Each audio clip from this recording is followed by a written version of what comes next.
Hello दोस्तों, स्वागत है आपका इस न्यू वीडियो में।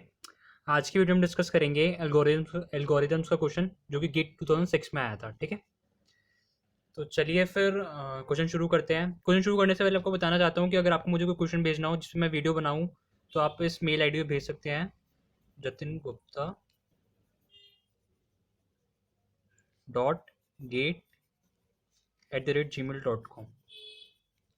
ठीक है, अगर आपको कोई क्वेश्चन भेजना हो तो इस मेल आईडी पे भेज सकते हैं। मैं ट्राई करूँगा कि उस पर वीडियो ज़रूर बनाऊँ।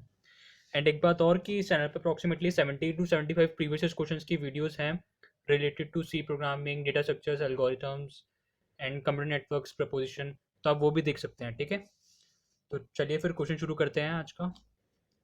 ये गेट 2006 का क्वेश्चन है, आईआईटी खड़गपुर ने बनाया था ये क्वेश्चन।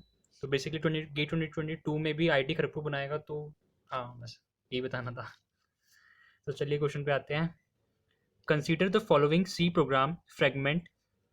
एक सी प्रोग्राम फ्रेगमेंट हमें दिया हुआ है, बेसिकली एक सिंपल लाइन ही है, एक लूप ही सिंपल दिया हुआ है। In which I, J and N are integer variables. इसमें जो आई, एन और जे है ये इंटीजर वेरिएबल्स हैं। ठीक है, अब आगे पढ़ते हैं। एक ही हमें सिंपल लूप दिया हुआ है, इसे हम स्टडी करते हैं। आगे पढ़ लेते हैं क्या दिया है क्वेश्चन में। Let value of J equal to denote the value stored in the variable J after termination of the for loop. ठीक है, इस फॉर लूप के चलने के बाद, टर्मिनेशन के बाद जो वैल्यू, जो जे के अंदर जो वैल्यू होगी वो वैल्यू ऑफ जो डिनोट करेगा। ठीक है, सिंपली रिप्रेजेंटेशन है, जे की वैल्यू क्या होगी, वैल्यू ऑफ जे डिनोट कर रहा है इस लूप के चलने के बाद। टर्मिनेट जब हो जाएगा, कंप्लीट चल जाएगा उसके बाद। Which one of the following is true. ठीक है, ऑप्शन ए क्या कह रहा है, value of J equal to theta of N log N. Option B कह रहा है value of G theta of root N. C option value of J theta of N. And D option कह रहा है value of J theta of N log N. ठीक है, ये loop चला के देखते हैं एंड देन फाइनली चेक करते हैं कि वैल्यू ऑफ जे क्या आ रही है। हमें बेसिकली क्या करना है, इस लूप को चला के देखना है एंड जे की वैल्यू बतानी है। ठीक है, जब ये लूप पूरा चल जाएगा। लूप देख लेते हैं क्या हो रहा है। लूप सिंपल सी स्टेटमेंट है, एक बार यहाँ लिख लेते हैं ताकि प्रॉपर हो जाए। For I equal to N, J equal to zero, I less than greater than zero, and I की ये जो अपडेशन वाला है, यहाँ पे सेमी कॉलन नहीं है, सिंपल कॉमा है। दो अपडेशन है यहाँ पे। एक आई की भी अपडेशन है। आई का अपडेशन क्या हो रहा है, I equal to I divide by two and J equal to J plus I, J plus equal to I. ठीक है, एंड सेमी कॉलन यहाँ पे लगा है, इसका मतलब सेमी कॉलन यहीं पे लगा है तो लूप के अंदर कुछ स्टेटमेंट्स नहीं है। ठीक है, लूप खाली है, सिंपली लूप कुछ परफॉर्म नहीं कर रहा है। बट आई और जे की वैल्यूज अपडेट होगी होंगी ऑब्वियसली। तो चला के देखते हैं सबसे loop. I equal to N, I equal to N पे चलेगा। ठीक है, जे इक्वल टू जीरो है। इनिशियली आई की वैल्यू कितनी है, एन, एंड जे की वैल्यू कितनी है, जीरो। ठीक है, कंडीशन चेक होगी, ये कंडीशन चेक वाला है, कंडीशन चेक। ठीक है, आई की वैल्यू ग्रेटर देन जीरो है, हाँ आई की वैल्यू ग्रेटर देन जीरो होगी, एन कुछ होगी तो वो ग्रेटर देन जीरो मान लेते हैं। ठीक है, फिर क्या कर रहा है, फिर कंडीशन चेक होगी। कंडीशन चेक होने के बाद लूप के अंदर आता है, लूप के अंदर कुछ स्टेटमेंट्स तो लिखी नहीं है, तो वो स्टेटमेंट्स कुछ रन होंगी नहीं, तो सिंपली बाद में क्या होगा, अपडेशन वाला पार्ट आ जाएगा। अपडेशन वाले पार्ट में दो पार्ट हैं। ठीक है, पहले आई की वैल्यू चेंज हो रही है एंड सेकंड टाइम जे की वैल्यू चेंज हो रही है। ठीक है, आई की वैल्यू कितनी हो रही है, आई, ये शॉर्ट एंड नोटेशन में लिखा है, इसका मतलब क्या होता है, I equal to I divide by two. I की वैल्यू पहले डिवाइड बाई टू करेंगे एंड फिर आई के अंदर स्टोर कर देंगे। ठीक है, एंड ऐसे इसका मतलब ये भी शॉर्ट एंड नोटेशन में लिखा है, इसका मतलब क्या होता है, J equal to J plus आई। यहाँ पे आई भी अपडेट हो रहा है, आई की वैल्यू कैसे अपडेट हो रही है, I divide by two okay, and J की वैल्यू कैसे अपडेट हो रही है, J equal to J plus I करके। ठीक है, अब आई की वैल्यू क्या हो जाएगी, आई की value I divide by two, पहले क्या थी N, N divide by two N by two हो जाएगी, and J equal to J plus I. J की वैल्यू पहले क्या थी, zero, zero plus I, I की वैल्यू क्या है, N by two, zero plus N by two, simply क्या हो जाएगा, एन बाई टू। ठीक है, ये तो था आपका पहली बार जब हमारा लूप चला। एक और बार लूप चला के देखते हैं फिर क्या हो रहा है। अब आई की वैल्यू कितनी होगी, N by two, N by two greater than zero, हाँ कंडीशन चेक कर रहे हैं, सही होगी। ठीक है, कंडीशन चेक करी, आई की वैल्यू अभी क्या है, N by two, and J की वैल्यू क्या है, एन बाई टू, दोनों की एन बाई टू है। एंड देन फिर कंडीशन चेक करेंगे, कंडीशन वेरीफाई कर जाएगा, मतलब सही हो जाएगी।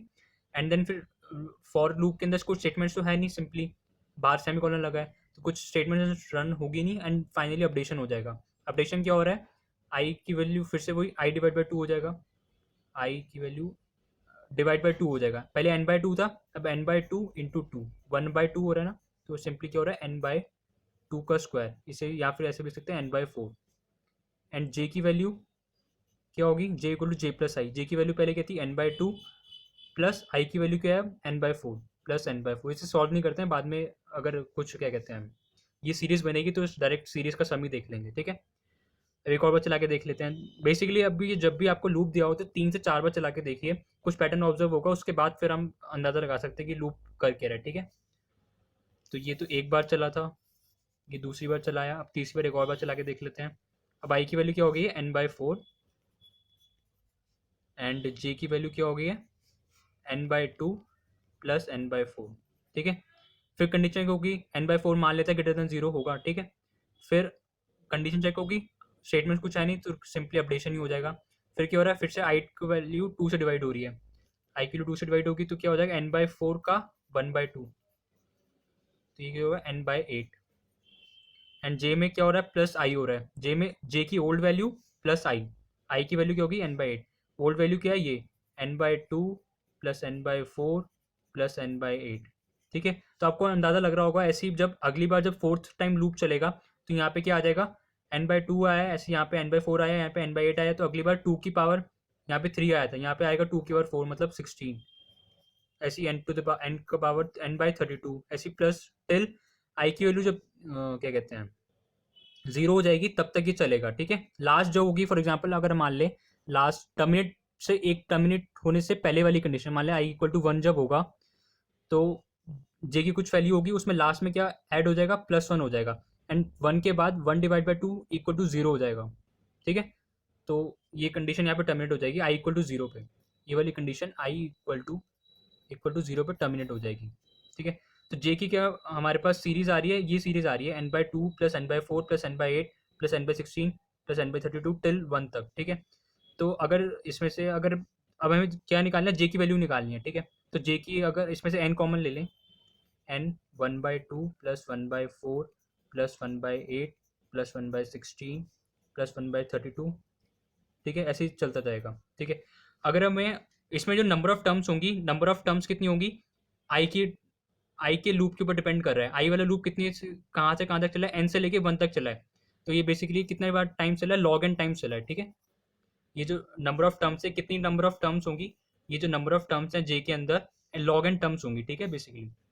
अब क्या कहते हैं, इसको सॉल्व करते हैं, ये आपकी जीपी सीरीज है, कॉमन रेशियो क्या होगा, आर इक्वल टू 1/4 अपॉन में 1/2, 2 से 2 1/2, आर कितना है 1/2। एक चीज़ और होती है, अगर डिक्रीजिंग जीपी सीरीज हो, डिक्रीजिंग जीपी सीरीज, ये जीपी सीरीज है ना, एंड डिक्रीजिंग का क्या मतलब है, जिसमें आर की वैल्यू 1 से छोटी हो, 1/2 है यहाँ पे आर, आर की वैल्यू 1 से छोटी है, 1/2 लेस देन 1 है ना। अगर डिक्रीजिंग जीपी सीरीज हो, उसका जो सम होता है वो कांस्टेंट ही होता है, फॉर एग्जांपल अगर हम इसका सम मान ले कांस्टेंट सी होता है for example, and C and बाहर यहाँ पे एन इंटू सी आ जाएगा, तो एन इंटू सी, तो सिंपली सी को अगर एसिम्प्टोटिक नोटेशन में लिखना हो तो हम हटा सकते हैं, मतलब रिमूव कर सकते हैं, कॉन्सेप्ट से कुछ फर्क पड़ेगा नहीं। सिंपली अगर थीटा नोटेशन में लिखना हो तो थीटा ऑफ एन लिख सकते हैं, तो यहाँ से डायरेक्टली आपको वैल्यू ऑफ जे के मिल जाती है थीटा ऑफ एन, ठीक है। अगर आपको डिक्रीजिंग जीपिंग सीरीज का मैं करके भी दिखा देता हूँ, वेरीफाई भी करके दिखा देता हूँ कि कैसे वो कॉन्स्टेंट आता है, ठीक है। डिक्रीजिंग जीपी सीरीज का जो सम का जो फॉर्मूला होता है वो क्या होता है, S N equal to A 1 minus R to the power N upon में 1 माइनस आर, ठीक है। इस सीरीज में ए क्या है हमारा 1/2, आर क्या है आर भी 1/2, ठीक है। यहाँ पे वैल्यूज पुट कर देते हैं 1/2 1 माइनस आर कितना है 1/2, नंबर ऑफ टर्म्स कितनी है, ये एन क्या है number of terms, number of terms हमारे पास कितनी है log N, 1/2 raise to the power log N base 2 मान लेते हैं ताकि सिंपली कट जाए वो, 1 माइनस 1/2, यहाँ पे 1 माइनस 1/2 कितना आएगा 1/2, तो ये सही, ये सिंपली ये कट जाएगा, यहाँ पे 1/2 है और ये 1 माइनस 1/2 होके भी 1/2 आएगा, तो ये तो सिंपली कट जाएगा। सॉल्व किसको करना है, हमें ऊपर वाली टर्म को सॉल्व करना है, इसको अलग से सॉल्व करके देख लेते हैं क्या होता है, 1/2 की पावर लॉग एन बेस 2, इसको कैसे लिख सकते हैं 2 raise to the power -1 log N base 2। अगर इस 2 को इधर लेके जाना हो तो कैसे लिख सकते हैं, n to the power -1 log, ये 2 इधर आ जाएगा n की जगह, n इधर आ जाएगा 2/2। तो सिंपली क्या हो गया, log 2/2 कितना हो गया 1। तो सिंपली क्या है n टू द पावर -1। तो ये क्या आया हमारा 1 -1 अपॉन में n, ठीक है। इसका सम आया डिक्रीज जीपी सीरीज का। एंड ब्रैकेट में यहाँ पे n तो था ही हमारे पास, यहाँ पे एलसीएम ले लेते हैं, n -1 अपॉन में n इंटू में बाहर ब्रैकेट में n है ही, ये n यहाँ से n कट जाएगा, सिंपली n -1 को हम अगर क्या कहते हैं एलिमिनेट भी कर दें तो सिंपली अगर एसिम्प्टोटिक नोटेशन में लिखते हैं तो थीटा में लिख सकते हैं, तो थीटा ऑफ n लिख सकते हैं सिंपली। मतलब अगर लिखना हो n-1 सिंपली क्या लिख सकते हैं, थीटा ऑफ n लिख सकते हैं। तो यहाँ से भी वैल्यू ऑफ जे हमारी क्या आ रही है, थीटा ऑफ n आ रही है, ठीक है। तो ये दोनों तरीके से वेरीफाई कर लिया डायरेक्टली भी। ये आपको याद रखना चाहिए, डिक्रीजिंग जीपी सीरीज का जो टर्म, डिक्रीजिंग जीपी सीरीज का जो सम होता है वो कांस्टेंट के बराबर होता है, तो उसमें कुछ फर्क नहीं पड़ता है एसिम्प्टोटिक नोटेशंस के अंदर, ठीक है। तो यहाँ पे ये वीडियो पूरी होती है। अगर आपको वीडियो पसंद आए तो प्लीज़ वीडियो को लाइक कीजिए, चैनल को सब्सक्राइब कीजिए फॉर फर्दर नोटिफिकेशन। एंड अगर किसी को कोई क्वेश्चन भेजना हो तो इस मेल आई डी भी भेज सकते हैं, jatungmito.gate@gmail.com। तो यहाँ वीडियो पूरी होती है। Thank you, bye bye.